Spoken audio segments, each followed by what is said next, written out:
ወፍራም ሆኜ እኮ ብረት ካነሳው ስቤ ላይ እንዳይደርቅ ፈርቼ ነው የምትሉ ሰዎች እንዴት ናችሁ?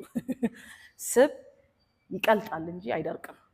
ነገር ግን እንደዛ ከሆነ ታዲያ መራዊት ሚዛን ላይ ስወጣ እኮ ምንም ለውጥ የለኝም ምናምን፣ ወይም ደግሞ በጣም ትንሽ 2 ሳምንት ሰርቼ እኮ 1 ኪሎ ነው የከሳሁት፣ ወይ 3 ሳምንት ሰርቼ 1 ኪሎ ነው የከሳሁት። ምክንያቱም ሚዛን የፊትነስ ሌቭላችሁ ወይም ደግሞ በስፖርት የቱ ጋር እንደደረሳችሁ ምን ያህል እንዳሻሻላችሁ የመጀመሪያ መለኪያ ወይም ደግሞ ዋና መለኪያ መሆን አይችልም።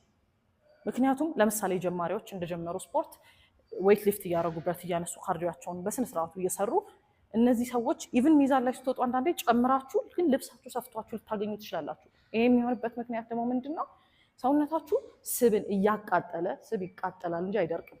ስብን እያቃጠለ ግን ጡንቻ እየተካላችሁ ስለሆነ የጡንቻን ቅርጽ ደግሞ እናውቀዋለን፣ ያው ደግሞ እናውቀዋለን። እንደዛ የሆናችሁ ስለሆነ ነው፣ እዛ ፕሮሰስ ላይ ስለሆናችሁ ነው እንጂ ምንም ነገር ተሳስታችሁ አጥፍታችሁ አይደለም። ከወፍሬ እስከ ከሳ አላነሳም ብረት የምትሉ ሰዎች ደግሞ እቺን ግሬስፉል ፒሪየድ እንላታለን እኛ የከረምንበት ሰዎች ስፖርቱ ላይ እናንተ ናችሁ ቶሎ ጡንቻ እየገነባችሁ ስማቃጠል የምትችሉት። ምክንያቱም እኛ የቆየን ሰዎች እንደዛ ማድረግ አንችልም። የከረመ ሰው ቦዲ ሪኮምፖዝ ማድረግ አይችልም። እናንተ ብቻ ነው የምትችሉት። ይሄ ዊንዶ አይለፋችሁ።